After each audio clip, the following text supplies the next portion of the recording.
Kiddos head back to school. Parents across the country face significant stress, from securing school supplies and managing new schedules to dealing with heightened financial pressures and emotional demands.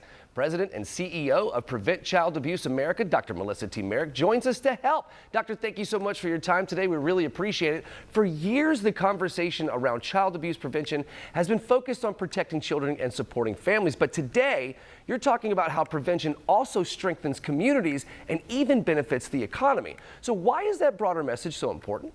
Yeah, prevention is not just the right thing to do for children and families. It's literally one of the smartest investments that we can make in our future, in our nation, and in our economy, right? Children grow up in families, families grow up in communities. So when communities have all the good stuff that parents need, things like access to mental health support, things like home visiting support services, things like childcare, high quality, affordable childcare, literally everybody wins because employers are able to have workers come to work ready to work and be productive. Schools are able to have students coming to school ready to learn, and taxpayers literally are saving billions of dollars in downstream crisis costs. So literally we all win when we prevent child abuse and neglect from ever happening. I gotcha. Very cool. So why should Americans think about supporting families and preventing child abuse and neglect as an investment in our nation's future? Yeah, the decisions we make and actions we take today literally set what our future is going to look like, right, for our kids and for our kids' kids. And I know all the parents tuned in today want the best for their kids, and we're all trying to do the very best we can. But we need support. We need to make sure that we have what we need in our own communities when we need it, not when we're in crisis. We don't want to wait for families to be in crisis before getting supports that could keep them well and thriving. And we know that in childhood, things that are good and bad stay with us across the life course. So when we have kids that experience child abuse and neglect, they're at greater risk for a whole host of physical and mental health problems and diminished life opportunities. That's not even just a personal loss, that's a loss to our economy, right? So how are we going to keep that a competitive advantage when we're competing globally, when other countries are investing a lot more in early childhood than we are? So we all have a role to play in prioritizing prevention. That's our competitive advantage right there. All right, doctor, when we talk about preventing child abuse and neglect, we're really talking about helping families thrive, right? So what does thriving look like, and how do we create the conditions that make it possible?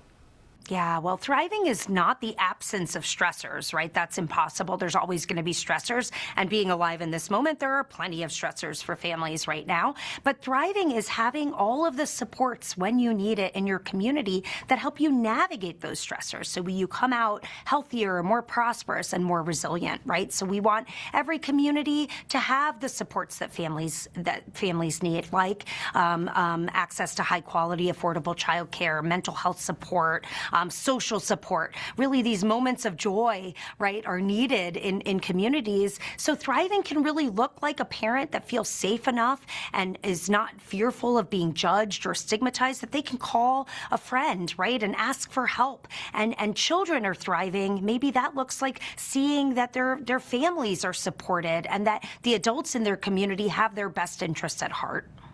All right, doctor, parents and caregivers are facing growing financial, emotional, and social pressures. So how can communities better support families before stress turns into crisis?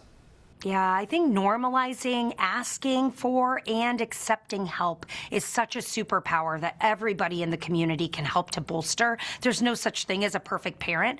Every parent needs support sometimes, right? So normalizing that is really important. Second is having those investments in the community infrastructure, right? Having the services and supports out in the community that are offered to families when they need it. That's also really important. And making that accessible and easy, right? You can't remember all the things as a parent. You want one phone number to call or one organization where you can get your supports. You know, you're lucky in Florida, our Prevent Child Abuse state chapter, the Ounce of Prevention Fund of Florida, has programming throughout the state. Our home visiting program, Healthy Families America, is Healthy Families Florida, is throughout the state. So those are some places where locally you're able to get the supports that you need.